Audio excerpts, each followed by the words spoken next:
Perdas e danos, eu não gosto muito desse pedido, na ação petitória, seja reivindicatória, emissão de posse, porque normalmente a gente não leva. O judiciário entende de forma pacífica que é mero aborrecimento, porque você emprestou, então agora você que tem o trabalho de tirar. Eu não gosto muito de fazer perdas e danos, eu gosto muitas vezes de aplicar o quê? O arbitramento de aluguel. Dependendo da região, eu deixo o arbitramento de aluguel por fora e faço uma ação autônoma. Quando o cliente tem condições financeiras, eu prefiro fazer uma ação autônoma de arbitramento de aluguel. Por quê? Porque pega um juiz ou juíza também seguro, ele não dá liminar para cobrar aluguel. Então compensaria fazer por fora. Se o cliente tem condições de pagar essa ação por fora e as custas, é mais seguro fazer por fora. Porque aí é uma ação cara crachá. O próprio pedido é objeto da ação, não tem como dar errado. Diferente de pedir isso em tutela antecipada, entendeu? Agora, gente, o que tem juíza que erra essa ação e acaba marcando a audiência de justificativa, justificação. Por quê? Porque a ação e emissão na posse. Você pega um juíza ruim, tá cheio, ele lê a palavra posse e fala, opa, é processória, é algum tipo de processória. Então precisa tomar cuidado, deixar bem claro. Se vê que o juiz, até se o juiz marcar uma audiência justificativa, justificação, vale a pena atravessar uma peça. Para excelência, vale a pena lembrar que é uma ação petitória, não é comum ter audiência justificativa, justificação. E aí pode até despachar se quiser, né? Despachar online, alguma coisa assim.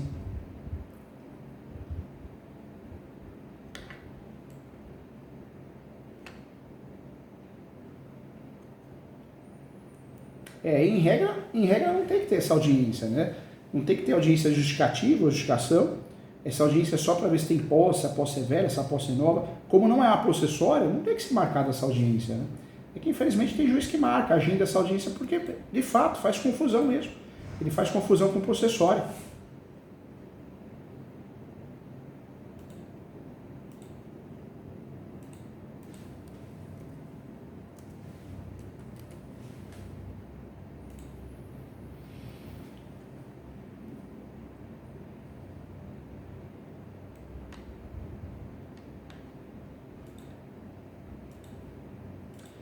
O que me preocupa aí, mas também não é nada absurdo. Eu acredito, com esse tempo todo de posse, porque é uma possona, né? Ele vai pensar, em matéria de defesa, em uso capião. Se ele pegar um advogada estudiosa, que as doutoras, ele vai fazer uma ação de uso capião por fora, autônoma mesmo. Vai falar que tem os requisitos de uso capião, né? Como fazer uso capião? Posse, moça pacífica, ele vai falar que tem esses requisitos. E vai fazer por fora. E vai pedir a aplicação da súmula 237 do Supremo, que é a súmula que fala que o uso capião poderá ser arguido em matéria de defesa. Então, se pegar uma advogada estudiosa da área, vai fazer isso. Agora, se pegar uma advogada desesperado, vai fazer o uso do uso capião errado, vai pedir o uso capião na contestação. E não existe uso capião em reconvenção. Por mais que muita gente peça, está errado, né? O uso capião é uma ação declaratória. Eu não posso, na defesa, falar, juiz, condene improcedente e ainda condene procedente meu uso capião. Não existe isso, né? Mas se fizer isso, melhor para as autoras, né? Porque fez errado, né?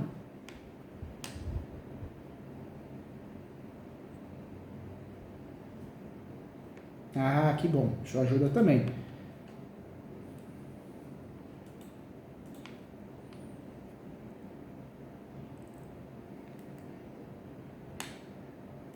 Entendi. Ele poderia alegar que não paga, mas ele tem a posse exclusiva, faz manutenções, mas as doutoras têm a tese do pagamento do tributo é perfeita, né? Excelência, se tivesse a posse qualificada para uso capião, eu pagaria pelo menos o ITR, então dá para ir nessa linha. Boa, verdade. Agora, o cliente, doutoras, ele tem condições de arcar com uma ação por fora de arbitramento de aluguel? Sabe por que eu estou falando isso para as doutoras? Porque numa eventual conversa que as doutoras tiverem com o cliente, tem que falar, olha, nós vamos fazer o nosso trabalho, a emissão de posse, pode ser feita uma reivindicatória, tanto é que na hora da peça, as doutoras podem até fazer isso. A ação reivindicatória, / emissão da posse. Não tem problema nenhum. A ideia é o quê? A ideia é falar, juíza, não vai errar, hein? É petitória, não é processória. É muito importante fazer com que o juiz ou juíza não erre, né, nesse sentido. Agora, se o cliente tiver condições financeiras, de fato, se for possível propor uma ação por fora de arbitramento de aluguel, é o melhor cenário. Porque a ação de arbitramento de aluguel, o que o juiz vai fazer? Ele vai olhar a matrícula e vai falar, opa, o autor é dono. esse aqui tem a posse, tem que pagar aluguel. Não tem muito o que fazer, não tem muito o que perder, é difícil, né? Por mais que não exista ação ganha, porque a gente depende de um juiz juíza, é muito provável que a gente tenha sucesso no arbitramento de aluguel. E queira ou não queira, numa estratégia de desocupação, poxa, tem uma ação de desocupação com liminar, tem uma outra ação para fazer cobrar aluguel, ou seja, a pessoa chega uma hora, ela se sente desconfortável e sai do imóvel, abandona o imóvel, entendeu?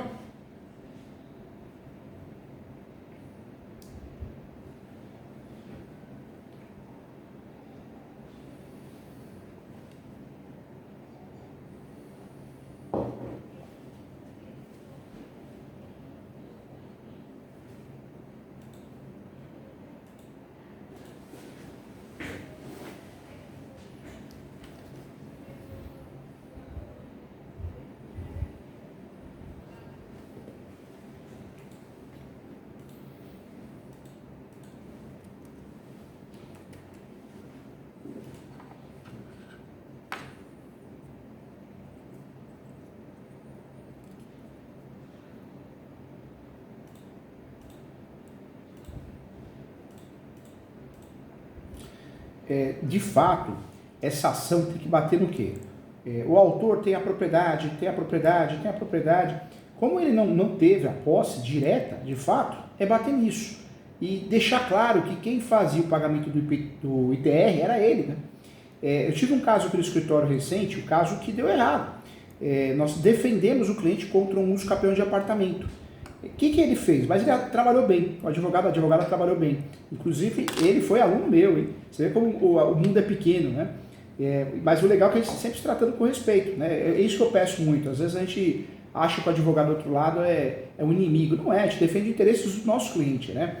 Ele fez uma peça e ele juntou o quê? Muitas declarações de vizinhos, de pessoas do prédio, do zelador, dizendo que quem tinha posse era ele, né? O casal, né? Os clientes deles. E eles ganharam a ação.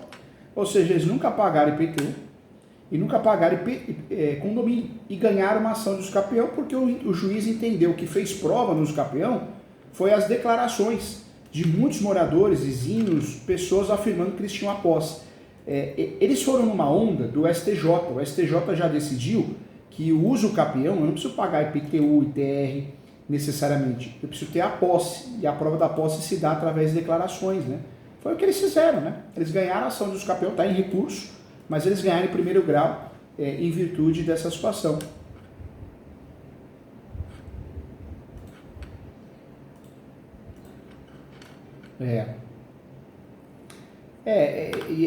E outra coisa, você vê como é um caso complexo, né? E tem que conversar com o cliente que ele vai gastar conforme o posicionamento do outro lado.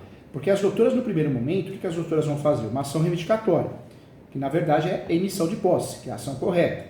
Se o cliente tiver condições e quiser investir em uma estratégia melhor, ele vai investir em uma outra ação, tem que pagar os honorários para as doutoras, vai ter um custo, mas é justo, a ação de arbitramento de aluguel. Vai fortalecer a reivindicatória, a ação de emissão de posse. A ação de arbitramento de aluguel é autônoma. Mas se a gente descobrir um uso capião, se eles lançarem o uso capião, o que a gente tem que fazer, doutoras? Tem que se habilitar no uso capião. A oposição ao uso capião, ela se dá através ou da habilitação como terceiro interessado, que é melhor do que esperar citar, ou na citação, né? Como ele é proprietário, obrigatoriamente teria que ser citado, mas é arriscado, porque o uso capião coloca o endereço errado dele, coloca outro endereço errado, quando vê se citou para o edital.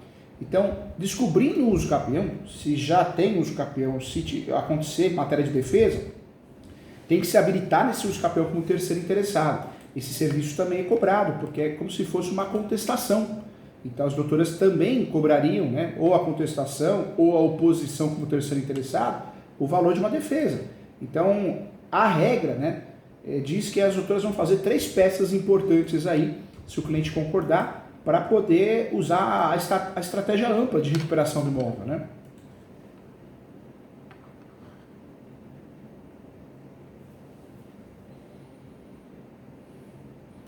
Também com pedido liminar.